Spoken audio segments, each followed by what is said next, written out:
안녕하세요. 엄마의 정보력의 윤지영입니다. 네, 요즘 날씨가 많이 더워져서 여름이 이제 다가왔다는 기분이 드는데요. 오늘도 아이들을 위해서 열일을 하고 계신 부모님들 열심히 한번 해보자고요. 자, 오늘은 제가 가장 자신 있는이라고 하면 그런가? 즐거워하는, 제가 좋아하는 썰? 이야기에 대해서 한번 해볼게요. 제가 직접 가르치고 이제 좋은 성과를 냈던 아이들 일 맞을 거 아닙니까? 거기에 대한 이야기를 한번 해볼까 해요. 자, 수학과 과학에 대해서 준비를 했는데요. 그 첫 번째로 오늘은 과학에 대해서 이야기를 한번 해보겠습니다. 일단 중학교랑 고등학교랑 이렇게 나누어서 이야기를 하려고 하는데요. 중학생 같은 경우에서는 50점대에서 100점, 고등학생은 7등급에서 1등급이 된 이야기 한번 해보겠습니다. 네, 여러분. 자, 이제 매번 시험을 치고 아이들의 성적이 올랐다 내렸다 하죠.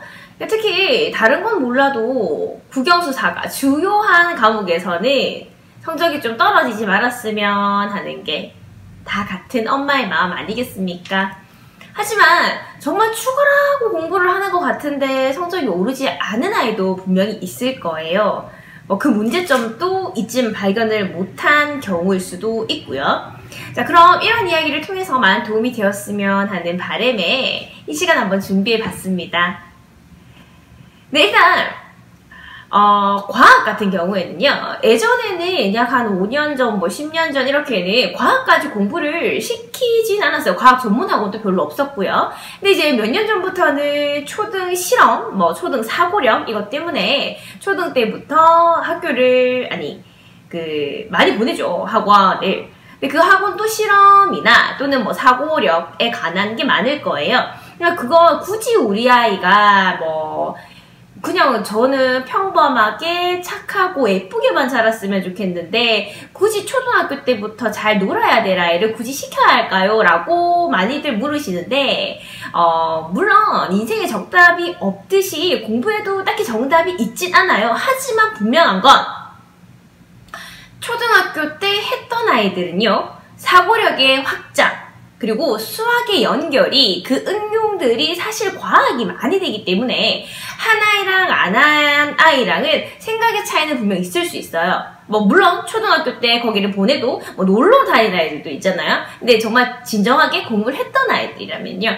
그래서 아이가 가기 싫다고 하면 그건 분명히 좋은 성과를 내긴 어렵다고 보거든요. 그렇기 때문에 아이가 원한다, 친구 때문에 가고 싶다, 또는 선생님 때문에 가고 싶다, 아니면 난 이 공부를 하고 싶다라고 한다면 꼭 한번 보내보시길 바랍니다. 그러면 수학의 이제 확장 영역인 과학이 조금 더 발달이 되어서 이 아이의 수학 과학 영역은 조금 이제 머리로 생각하는 이런 연습이 다른 아이들보다는, 안 한 아이들보다는 그 확장이 될 거라는 그런 생각은 확실히 드네요. 자, 그런데 초등학교 때부터 내가 돈을 투자하고 학원을 보내고 내 에너지를 쓰고 이 아이를 픽업하면서 그리고 학원도 알아보고 이러면서 나는 나 나름대로 이 아이를 시켰다고 생각을 했는데 중학교 올라 보내놨더니 세상에 내신이 너무 엉망이다. 이런 분들도 많으시죠? 사실 어렸을 때 시켜도 초등의 과학 공부랑 내신 공부랑은 또 조금 다를 수가 있거든요. 실험만 했거나 사고력 확장을 CMS라든지 이런 학원만 보냈던 아이들이 이렇게 연결을 시켜줘야 되는데 연결이 제대로 안 된 아이들이 이게 학교 올라가서 그 성과가 잘 안 나오기 마련인데요. 자, 그러면 이 아이 처음부터 잘못된 건가요? 라고 하세요. 근데 그게 전혀 상관이 없는 게 중학교 때는요, 물론 저희 때처럼 예전처럼 공부 안 하던 아이가 공부를 하면 갑자기 성적이 쭉 오를 수 있고 이 시대는 사실 지났어요. 물론 내신이 따기 쉬운 학교도 있고 또 조금 어려운 그런 동네도 있을 거예요. 근데 하지만 요즘에는 서술형도 굉장히 강화가 돼서 문제가 어려운 게 나오는 추세고요. 예전에는 고등학교 때 있던 내용들이 지금 중학교로 굉장히 많이 내려와서 사실상 학원을 다니는 아이와 그리고 공부를 하는 아이와 안 하는 아이의 이 성적 차이가 너무 많이 난다고 하더라고요. 그 학교 안에서도요. 근데 중학교 때는 분명 늦지가 않았어요. 그렇기 때문에 보내시면 분명히 중학교 때는 성적이 오를 수밖에 없습니다. 중학교 때도요, 물화생지라고 해서 이렇게 4개로의 영역으로 나뉘어서 1, 2학기 때 나오게 되어 있고요. 학교에 따라서는 뭐 이게 차례대로 1, 2, 3, 4 차례대로 나가는 학교도 있고 아니면은 뭐 물상, 생물 이렇게 해서 나누어서 나가는 학교도 있습니다. 화학 파트랑 물리 파트 같은 경우에는 성적을 올리려고 하면은 뭐 2주 전에 이렇게 공부해서는 사실 어려워요. 2주 전보다는 뭐 최소한 4, 5주 전에는 공부를 해야지 되는 거고요. 그리고 암기를 한다고 되는 것도 아니고 문제를 많이 푼다고 되는 것도 아닙니다. 거기에 대한 개념이 확고하게 정리가 되어서 물리화학은 그래도 그나마 응용을 많이 해야지 성적이 조금 오르는 편이고 태양계라든지 지구과학이랑 생명과학 부분은 이제 암기만으로도 정말 이건 수학적인 머리가 전혀 없는 아이인데도 불구하고 문과 쪽인 아이인데도 분명히 불구한데 과학은 잘 나오는 아이들이 있어요. 그 파트가 딱 생명과학이랑 지구과학 파트가 잘 나오는 파트라는 거죠. 중학교 때는 어느 정도 커버할 수 있기 때문에 중학교 때는 보내시면 아마 정말 가성비 갑일 거예요. 과학학원 같은 경우에는. 그래서 뭐 저희 지금 말할 학생 같은 경우에도 처음에 올 때는 50점 때였어요. 근데 그 아이는 일단은 처음부터 이제 공부를 전혀 안 하는 아이였고 이제 그전에도 과학학원이라는 곳을 다녀본 적이 없던 아이였습니다. 그렇기 때문에 조금의 성과를 낼 수가 있었고요. 성적도 금방 100점으로 오를 수가 있었어요. 문제는 중학교 때부터 그나마 시작을 하면 고등학교 때 고생을 안 하죠. 덜 하죠. 그죠? 지금부터는 이 학생이에요. 고등부 같은 경우에는 어느 날 이제 문희가 아니죠. 상남이 학생이랑 둘이 같이 다 엄마가 왔는데 학생이 풀이 푹 죽어서 왔는 거예요. 시험 끝나고 바로 그 다음 주가 왔었어요. 여학생이었는데 중학교 때까지도 공부를 굉장히 참하게 잘하는 아이였고 이제 뭐 학원도 몇 군데 보내질 않았었대요. 이제 오빠는 의대를 갔었고 그렇기 때문에 이제 워낙 유전자가 이제 좀 타고난 집 같긴 한데 근데 이제 딸이 너무 공부를 안 하고 해서 그냥 뭐 이렇게 억지로 시켜서 되는 일이 아니더라. 그럼 얘가 뭐 하고 싶을 때 해야 된다라고 했지만 그래도 어느 정도 중간 이상 갔던 아이, 항상 뭐 한 상위권에서는 있었던 아이인데 고등학교를 보내놨더니 다른 과목은 그냥 그저 그렇게 나왔는데 과학을 공부를 안 한 것도 아니었대요. 과학 공부를 안 한 것도 아니고 시중의 문제집을 3-4권을 풀었는데도 불구하고 얘가 30점대를 받은 거예요. 너무 충격인 거죠. 아, 여기서 이제 끝인 건가? 그러면서 거의 울상이 되어서 온 케이스가 있었거든요. 그 아이를 제가 어떻게 했냐면요. 학교 가까웠어요. 걔 여학생이었고. 그래서 이제 사실 1학년 때는 그게 통합과학이라고 해서 물화생지가 다 조금씩 녹여져 있지만 그래도 이게 정말 물원, 뭐 화원 이렇게처럼 그런 것처럼 어렵게 출제가 되진 않거든요. 그러니까 암기 부분이 굉장히 많아요. 그런데 사실 고등학생이라고 하면은 몸만 컸지 다 아기들이잖아요. 그게 뭐 애들 엄마 눈 속이고 막 나 했다고 하고 그냥 거기에 말려들면 안 된다는 거죠. 그죠? 그렇기 때문에 자, 이 아이가 뭐 외웠다, 공부했다 라고 하더라도 정말 다른 학원 가기 전에 매일 들러서 뭐 내용 숙지한 거 테스트 받고 그리고 암기한 부분이 있으면 암기를 하고 그래서 내용을 정말 확실하게 시킨 후에 문제집을 풀렸죠? 문제집이든 뭐 기출 문제든 뭐든 이게 풀려서 이제 연습을 시켜서 보냈더니 바로 1등급이 딱 나왔거든요. 너무 좋아하죠. 열심히 했어요. 정말 열심히 했고 정말 걔의 말을 그 아이의 표현을 빌리자면 눈물 날 정도로 열심히 했다고 했거든요. 이렇게까지 공부를 열심히 한 과목이 없었다고. 그런데 신기한 게 뭔지 아세요? 1등급을 올려놨더니 이 아이가 다른 과목도 같이 오릅니다. 이 전체 성적에서 잘하는 과목 있잖아요. 그게 사회가 됐던 국어가 됐던 수학이 됐던 이 한 과목에 굉장히 자신감을 딱 보여주면 다른 게 따라서 조금씩 올라가요. 되게 신기하죠? 근데 확실하게 모든 아이들이 그렇게 되더라고요. 그렇기 때문에 일단 한 과목이라도 완벽하게 뭐 전교 1등이라든지 어중간하게 찍는 게 아니라 확 올려나오면 다른 것도 같이 왜냐하면 욕심에 내가 잘하는 걸 느껴봤거든. 그러니까 내려가기가 싫은 거예요. 그 다음부터는 이 아이가 분명히 과학을 못하는 아이였는데 거기서 딱 1등급을 찍고 나니까 반에 졌더니 그냥 와 얘는 다른 건 몰라도 과학은 1등이야. 우리 반에서 1등 쟤잖아. 이렇게 얘기를 하니까 아이가 어쭈? 나 과학 잘하는 아이였어? 이러면서 계속 그 말을 들으니까 나 과학을 잘하는 아이. 나는 그럼 잘 안 하면 안 되는 아이. 라고 해서 이건 선생님이랑 엄마가 어떠한 이야기를 하지 않더라도 이제는 스스로 공부를 하기 시작하는 거예요. 그 학생 같은 경우에는 선행도 전혀 안 돼 있었고 공부를 과학도 정말 싫어했어요. 자기는 과학이 제일 싫대요. 수학보다도 싫대요.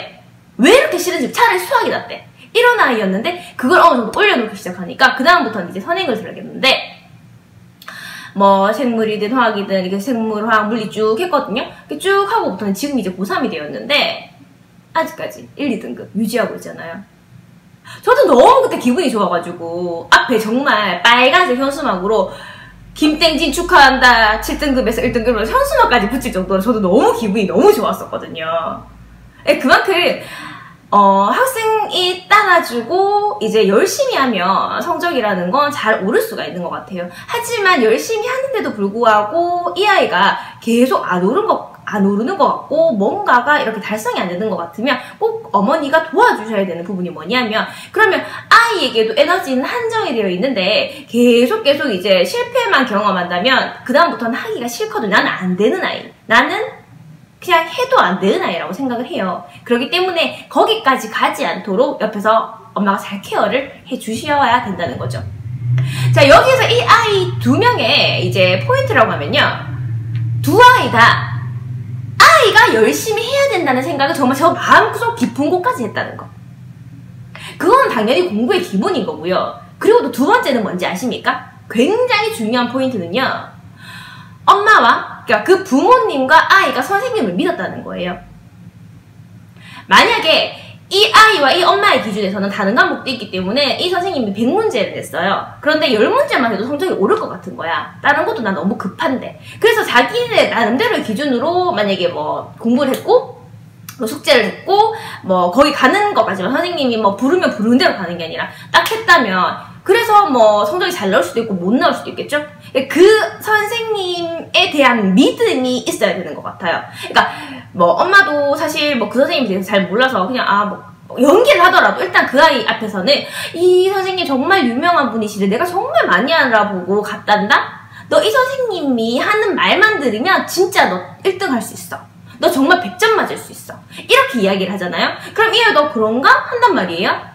그래서 그 아이가 그런데 그 선생님의 말을 막 철떡같이 믿는 거야. 아 정말요? 아 네 선생님 그렇게 할게요. 너 며칠날 와. 내일 다른 학원 가기 전에 왔다가 가. 시험 치고 가. 그러면 애가 말도 못하죠. 그러니까 아 네 알겠어요. 선생님이 시키는 건 해야 하니까. 그렇게 되면 분명히 따라오는 건요. 성적은 오르길 수밖에 없어요. 그 2개만 일단 지켜봐 보실래요? 바로 오를걸요? 네, 아이의 마음을 잡는 거는 정말 중요해요. 근데 그 아이의 마음이 잡힌데도 불구하고 그 시기를 제대로 잡아주지 못해서 그 시기를 놓쳐서 또 공부를 안 하는 그런 케이스도 있거든요. 그러니까 아이가 탁 올라갔을 때 엄마가 바로 이렇게 딱 밀어서 이게 올라갈 수 있게끔. 그때 중요한 건 아이의 마음과 그 선생님에 대한 믿음. 무엇을 해도 이 선생님이 사과다 하면 이건 사과인 거고 포도다 하면 포도인 거고. 그렇게 아이 앞에서는 연기를 하면서라도 믿음을 주셔야 된다는 거죠. 그리고 만약에 뭐 체크를 하고 싶다거나 이 아이가 잘하고 있는지 우리 아이가 잘하고 있는지를 확인을 하고 싶다고 하면은 선생님과의 뭐 상담 전화나 이런 걸 통해서 충분히 이야기를 하시되 아이야 내 들키지 마시길. 나 엄마는 널 믿어. 너와 선생님을 믿어. 이렇게 선생님을 믿고 같이 알아서 해봐. 왜냐하면 엄마가 중간에 끼어든다고 하면 또 아이가 또 싫어하더라고요. 특히 중고생이 된 이렇게 나이가 그래도 조금은 이제 사춘기가 온 아이들은요. 그렇게만 한다면 아마 성공하시리라 믿습니다.